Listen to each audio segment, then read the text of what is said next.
It has been way too long, like way too long. It's been a long while since I last played Rec Room, and here I am. So, what a great start. Recommended height. Wow, thank you. I'm actually taller than that. Makes sense. Team Parable. This is the story of a man named Stanley. Stanley Yes. worked for a company in a big building where he was employee number 427. Oddly specific. Employee number 427's job was simple. He sat at his desk in room 427 and he pushed buttons on a keyboard. Lovely. Orders came to him through a monitor on his desk, telling him what buttons to push, how long to push them, and in what order. This is what employee 427 did every day of every month of every year. And then one day, something very peculiar happened. What? Something that would forever change Stanley. Something he would never quite forget. He had been at his desk for nearly an hour when he realized that not one single order had arrived on the monitor for him to follow. No one had showed up to give him instructions, call a meeting, or even say hi.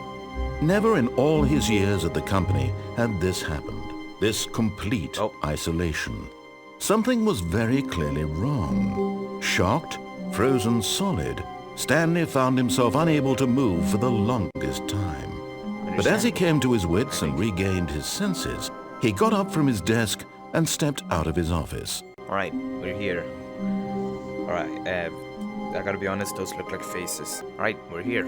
In the Stanley Parable. I don't know why I keep saying it like that. Looks like a face. All of his co-workers were gone. What could it mean? What could Stanley it mean? decided to go to the meeting room. Perhaps he had simply missed a memo. Maybe. Funny. Awaiting input. Oh, I can actually... Amazing! Input has been received. I am very proud of myself. I didn't close that, but fine by me, I think. This is quite ominous. I guess let's go through the ominous lights. We're here, I think. Oh, it's the ominous light. It has disappeared, of course. When Stanley came to a set of two open doors, he entered the door on his left. Fine. I did. The faces are back. Meeting room. Yet there was not a single person here either. Feeling a wave of disbelief, Stanley decided to go up to his boss's office, hoping he might find an answer there. Yeah, let's go there, but I want to read this. Using slides to assume employees that everything is okay. Make sure your slides has a slick blue graphic in the header. And throw some bevel. What does bevel mean? I never heard of that word before. Doors keep closing behind me, it's creepy. Let's go through the ominous light again. Coming to a staircase, Stanley walked upstairs to his boss's office. Oh my god, why is it so quiet? I don't like this at all. I'm guessing that's it. This, right? Lovely looking place. It's a bathroom. Another computer, of course. And here we are. Stepping into his manager's office, Stanley was once again stunned to discover not an indication of any human life. Shocked, unraveled, Stanley wondered in disbelief who orchestrated this. What dark secret was being held from him? What he could not have known was that the keypad behind the boss's desk guarded the terrible truth that his boss had been keeping from him. And so the boss had assigned it an extra secret PIN number, 2845. But of course, Stanley couldn't possibly have known this. What could the code possibly be? Wait, I actually already forgot, damn it. It started with 2, right? 2845? I pressed 5! Yet incredibly, by simply pushing random buttons on the keypad, Stanley happened to input the correct code by sheer luck. Amazing. He Yeah. stepped into the newly opened passageway. Quite ominous, but alright. Down the lift we go. It's a nice button.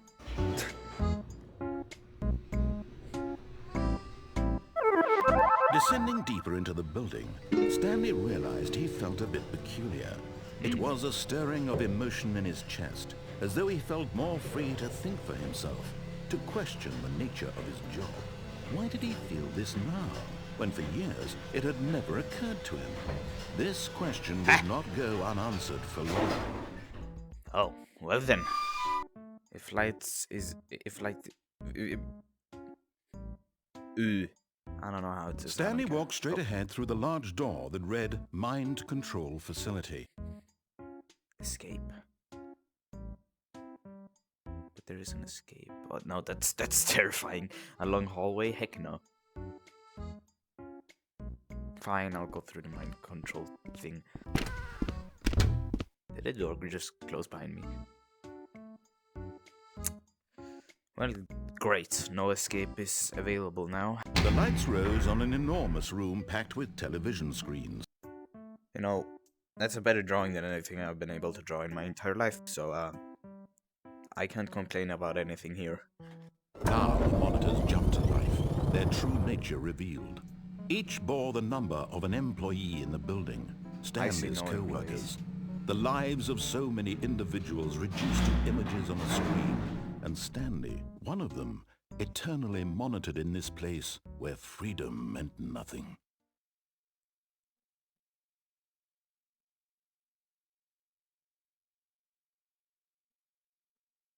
What? There's a whole lot of nothing burger right here.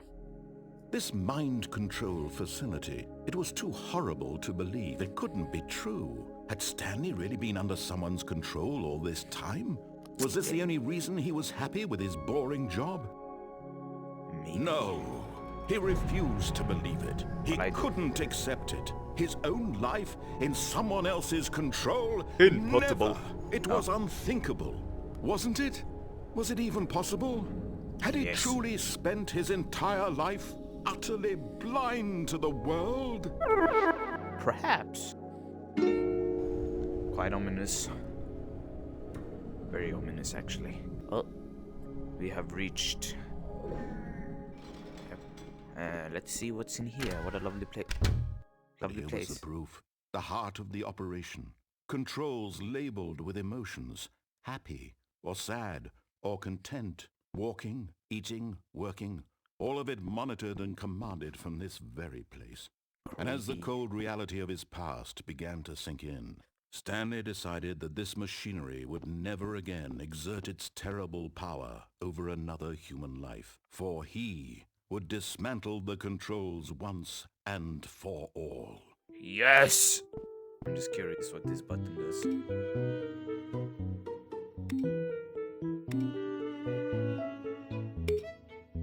Oh.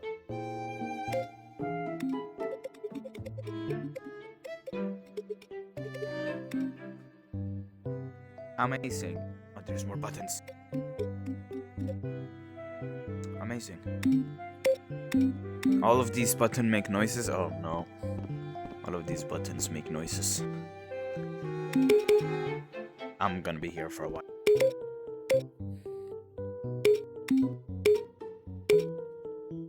Bruh! Okay. Works for me. I do love pressing buttons. Oh, a big red one.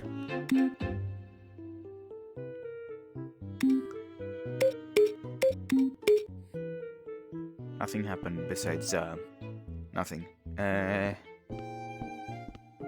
If that's a number 1, I swear to God. Oh, a number 3. Oh wait, yeah, the number 1 was over here. I have a suspicion. Maybe if I press like them in order, something happens, but... There's something over there too. I wanna try doing the number thing. Looks.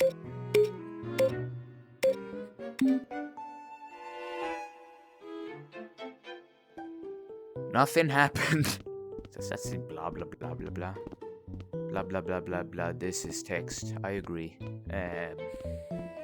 And when at last he found the source of the room's power, he knew it was his duty, his obligation, to put an end to this horrible place and to everything it stood for. Alright, sorry, I just saw these faces and they were, well, I saw these levers probably, and they look like faces. Let's turn this thing on.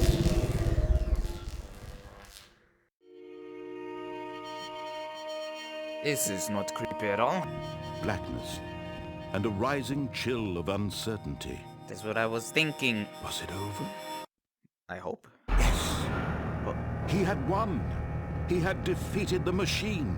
I did it. Unshackled himself from someone else's command. Yeah. Freedom was mere moments away. Yeah. Stanley reflected on how many puzzles still lay unsolved.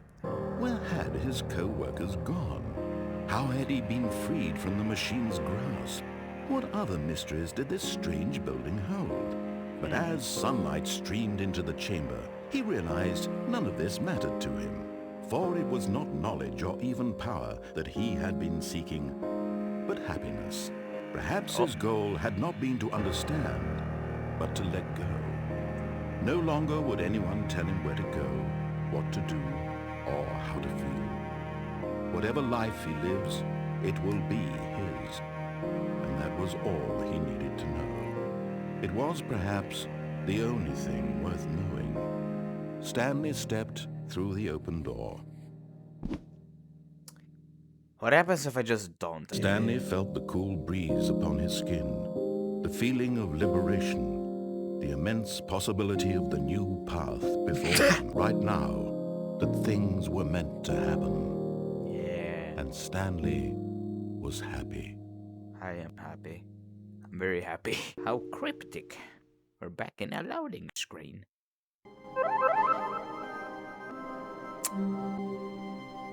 How the heck did we get back here? All of his co-workers were gone. Oh, What could it mean? Stanley decided to go to the meeting room. Perhaps he had simply missed a memo. Alright then, well that means I can do other things. Do I want to go through that scary corridor, or do I want to take a right instead of a left? I'll take the right. When Stanley came to a set of 2 open doors, he entered the door on his left. No, yeah, you know what I'm saying, I don't care. This was not the correct way to the meeting room, and Stanley knew it perfectly well. I did. Perhaps he wanted to stop by the employee lounge first, just to admire it. Yes, of course, of course. Ah, yes, truly a room worth admiring. It had Yeah. really been worth the detour after all, just to spend a few moments here in this immaculate, beautifully constructed room. Indeed. But Both of you. eager to get back to business, Stanley took the first open door on his left. What's on the left though? It's a lift. Is that the room again? The boss room? Well, not boss room, but the meeting room. Let's just ignore what he says. I'm going. What's here? Stanley was so bad at following directions, it's incredible he wasn't fired years ago. That's very rude of you. Warehouse? I think I don't know what this is. Or something. Look, Stanley, I think perhaps we've gotten off on the wrong foot here. Eh? I'm not your enemy, really, I'm not. You I are. realize that investing your trust in someone else can be difficult, but the fact is that the story has been about nothing but you all this time. There's Oh, someone nice. you've been neglecting, Stanley. Someone you've forgotten about. Please, stop trying to make every decision by yourself. I don't care. I'm not asking for me, I'm asking for her. What the heck is her? Oh no. Who is that? Ominous. Oh. Oh. That's her, Stanley. You need to be the one to do this, to reach out to her. If you can truly place your faith in another, then pick up the phone. Can I unplug it? Oh, no, you can't. Did you just unplug the phone? No, that Yes. wasn't supposed to be a choice. How did you do that? You actually chose incorrectly? I didn't even know that was possible. Let me Perfect. double check. Oh. It's got papers and No, stuff. it's definitely here, clear as day. Stanley picks up the phone. He's taken to his apartment where he finds his wife, and the two pledge themselves to one another. Music comes in, fade to white, roll credits. Not picking up the phone is actually somehow an incorrect course of action. How is that even possible? None of these decisions were supposed to mean anything. I don't understand. How on earth are you making meaningful choices? What did you... Wait a second. Did I just see... No, that's not possible. I can't believe it. How had I not noticed it sooner? You're not Stanley. You're a real person. I am not Stanley. I am I can't Charles. believe That's I was right. so mistaken. This is why you've been able to make correct and incorrect choices. And to think I've been letting you run around in this game for so long. If you'd made any more wrong choices, you might have negated it entirely. It's as though you completely ignored even the most basic safety protocol for real-world decision-making. Or did you not grasp the severity of the situation? Well, I won't have that kind of risk on my watch. I'm going to stop the game for a moment so we can educate you properly on safe decision-making in the real world. Please observe this helpful instructional video. No. Choice. It's the best part of being a real person. But if I am a used real incorrectly, can also be the most dangerous. True. For example, in this scenario, a hypothetical real person named Stephen has a choice. He could spend years helping improve the quality of life for citizens of impoverished third world nations.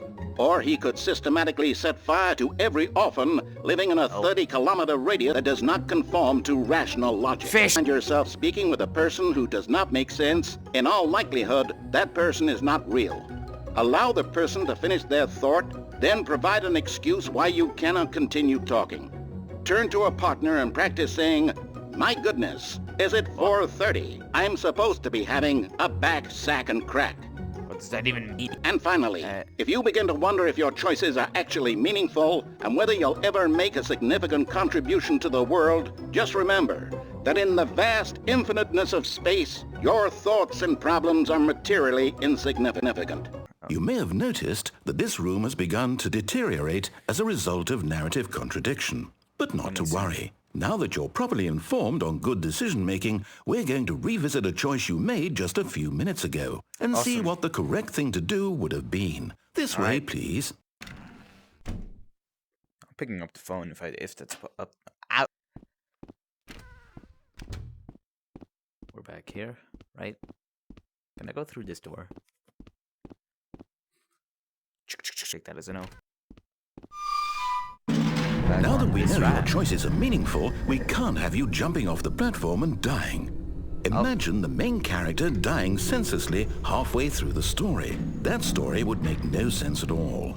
We just need to get you home as soon as possible before the narrative contradiction gets any worse. Unfortunately, it seems this place is not well equipped to deal with reality. Let me jump up! Caution, do not lie. If you're lying right now, stop. Too bad. Almost there. Jesus You'll Christ. take the door on the left, back to the correct ending, the story will have resolution once again, and you'll be home free in the real world. Yay. Oh, my When hand. Stanley came to a set of 2 open doors, he entered the door on his left. I wanna go back. I'll go on the right.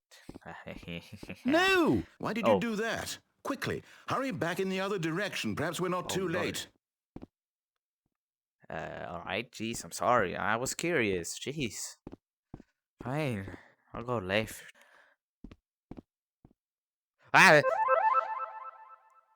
Oh, come on, player. You ruined the original story. I tried to fix it, but then you ruined it again.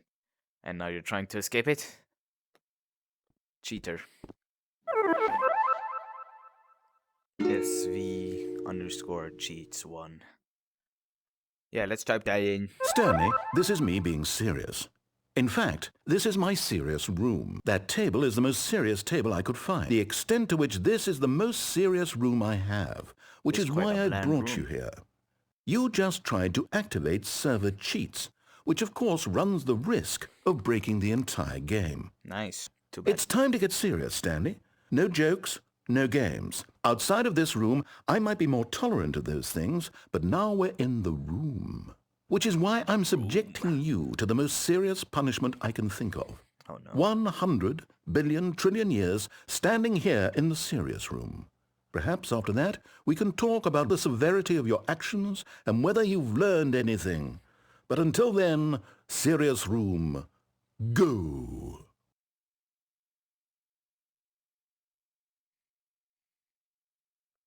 Can I go open the door? Loading. Lovely. Are we back at the beginning? You gotta be kidding me. I'm gonna follow his orders and go to that corridor that says escape. I'm gonna escape. I'm gonna run the heck out of this place. 2,000 years later. Took a while. Stanley walked straight ahead through the large door that read Mind Control Facility. How about now? Escape. Escape. Although this passageway had the word escape written on it, the truth was that at the end of this hall, Stanley would meet his violent death. Huh? Ah! No, I'm scared. The door behind him was not shut. Stanley still had every opportunity to turn around and get back on track. You know, I think he's bluffing. At this point, Stanley was making a conscious, concerted effort to walk forward and willingly confront his death. I think he's bluffing. I think he's bluffing. I think he's bluffing. Escape! Wow! Down I fall. I think up. Perfect landing. What can I... Get me out! Oh no. As the machine whirred into motion and Stanley was inched closer and closer to his demise, he reflected that his life had been of no consequence whatsoever. Stanley can't see the bigger picture. He doesn't know the rules from a blind. So he resigned and willingly accepted this violent end to his brief and shallow life. Oh no! Stanley. Let me out! Let me out! Ah! Farewell, Stanley, cried the narrator, as Stanley was led helplessly into the enormous metal jaws. In a single visceral instant, Stanley was obliterated as the machine crushed every bone in his body, killing him instantly. Oh! I'm free! I'm free! The Stanley Parable recreated in Rec Room. And yet it would be just a few minutes before Stanley would restart the game back in his office, as alive as ever. No. What exactly did the narrator think he was going to accomplish? Not happening. Not happening. Not happening. When every path you can walk has been created for you long in advance, death becomes meaningless, making life the same. Do you see now? Do you see that Stanley was already dead from the moment he hit start? What? We were dead all along. Oh, that's the one I did. I remember those. To split 2 doors. The ferret, I remember you. The ferret is the recreation multi-sub-room Easter egg. Oh yeah, I saw that thing. In every path there is a hidden ferret. Here's the credits. A lot of people. A lot of them. A lot of people. A lot of interesting and cool people. Old models. Oh god. Stanley Parable. You created in Rec Room. Oh, look at these two. How they wish to destroy one another. How they wish to control one another. How they both wish to be free. Let's pull this lever. Can you see? Can you see how much they need one another? No. No, perhaps not. Sometimes these things cannot be seen. Confusing. But listen to me. You can still save these two. You can stop the program before they both fail. Push escape and press quit. There's no other way to beat this game. As long as you move forward, you'll be walking... The museum ending. Oh, that was a part of the endings. Okay, great. Amazing. We're back. And I'm too tired to continue. Thank you for watching. I appreciate it. This was fun. I might come back one day. I really enjoyed this. This was a beautiful experience. Goodbye. Have a good day. Talk to you some other time. Bye-bye. Goodbye. Goodbye. Goodbye.